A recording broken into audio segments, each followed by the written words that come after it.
न संघर्ष न तकलीफ, न संघर्ष न तकलीफ तो क्या खाक मजा है जीने में। बड़े बड़े तूफान थम जाते हैं जब आग लगी हो सीने में। न संघर्ष न तकलीफ, न संघर्ष न तकलीफ तो क्या खाक मजा है जीने में। अरे बड़े बड़े तूफान थम जाते हैं जब आग लगी हो सीने में। बच्चे यहाँ हमसे कहा किया करते हैं माय डियर कि हमें पढ़ने में मन नहीं लगता है। किस तरीके से आप लोगों की इच्छाएं हैं, क्या हो चुका है जो आप लोगों को पढ़ने में इच्छा आपकी नहीं लगती है। जब तक जान लीजिए इंसान स्ट्रगल नहीं करेगा, संघर्ष नहीं करेगा, वो जीवन में कभी भी जान लीजिएगा सफल हो जाएंगे, लेकिन उस संघर्ष की एक एक सीढ़ियों के बारे में आप किसी को बता नहीं पाएंगे।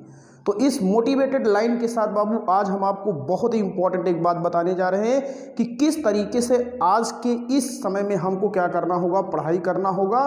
तो जिसके कारण जिस दिन हमारे एग्ज़ाम का रिजल्ट आएगा तो हम बढ़िया तरीके से बैठ करके एकदम आनंद लेंगे। जो लोग आज हमें नहीं जानते हैं लेकिन जिस दिन हमारा रिजल्ट निकल के आएगा वही हमारे पास मिलने आएंगे, हमारा परिचय जानने का प्रयास करेंगे कि आपके स्कूल में, आपके गाँव में, आपके ज़िले में, आपके राज्य में जो टॉप करने वाला स्टूडेंट है वो कौन है। तो अगर उस दिन का आप सब लोगों को बहुत बेसब्री से इंतजार है तो उस दिन को उतने दिन तक इंतजार ना करके आज इंतजार कीजिए। आज उस दिन की उस घड़ी का क्या कीजिए, महसूस कीजिए। तो आपके अंदर अगर खून है तो वो जुनून की तरह एकदम उबाल लेगा और आप पढ़ने के लिए एकदम तत्पर हो जाएंगे। अपने माँ बाप के सपनों को देखिए कि उन्होंने आपको किस तरीके से इतना बड़ा किया है, हर प्रकार की समस्याओं को आपको उन्होंने पूरा किया है। तो उन सपनों के लिए आप उठिए, भागिए, उठिए, चलिए, घिसिए, चाहे जैसे भी हो आप पढ़िए, पढ़ने का प्रयास कीजिए। कर शपथ, अग्निपथ अग्निपथ, तू न रुकेगा कभी, ना तू कभी हारेगा, तुम आगे बढ़ते ही जाओ। इसी उम्मीद के साथ आप सब लोग अच्छा करने का प्रयास करें और जिसके लिए सब लोगों को एकदम विधिवत तरीके से एक निर्धारित टाइम टेबल के अकॉर्डिंग पढ़ाई करना है बाबू। सबसे पहली चीज़ तो मैं आपको बता दे रहा हूँ, सबसे अच्छा जो स्ट्रेटजी हुआ करती है पढ़ाई करने का जो तरीका है, सबसे पहली चीज़ किसी भी सब्जेक्ट में कोई भी एग्जाम हुआ करता है, अगर उसको टॉप करना है तो सबसे पहले उसकी जो आपकी बुक होनी चाहिए, टेक्स्ट बुक होनी चाहिए जो आपके यहाँ है। अगर आप केमिस्ट्री पढ़ रहे हो तो केमिस्ट्री की आपके पास क्या होनी चाहिए, टेक्स्ट बुक आपके पास होनी चाहिए, जो कि आप इतने दिन से, अगर आप 4 महीने, 5 महीने, 6 महीने से पढ़ रहे हो तो उस टेक्स्ट बुक को आप विधिवत तरीके से पढ़ लिए होंगे। टेक्स्ट बुक इस टाइम अब आपके पास पढ़ने का उतना टाइम नहीं रह गया है। टेक्स्ट बुक के बाद उसके बाद जो दूसरी जो सबसे इंपॉर्टेंट टॉपिक हुआ करती है वो आपकी क्या हुआ करती है, नोट्स।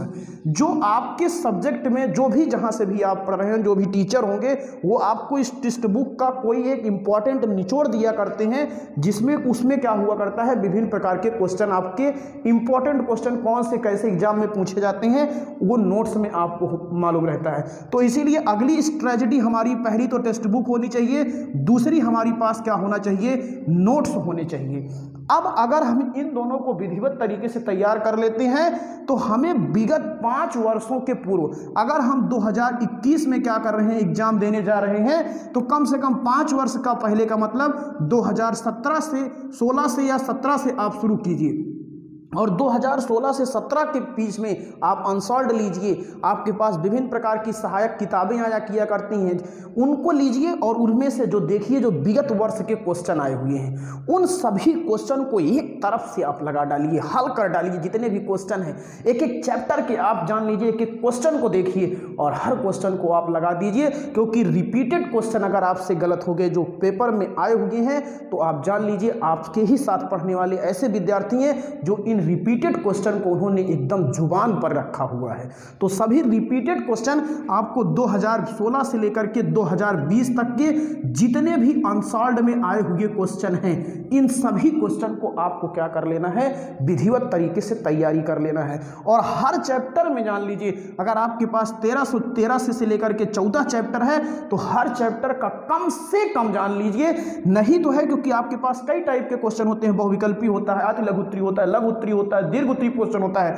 तो हर चैप्टर के अगर कम से कम अगर आप तैयार कीजिए तो आप एकदम मिनिमम की मैं बात कर रहा हूं तो 20 क्वेश्चन कम से कम आपको तैयार होने चाहिए। हर चैप्टर की 20 क्वेश्चन कम से कम जान लीजिए, इतना टारगेट बना करके रखिए।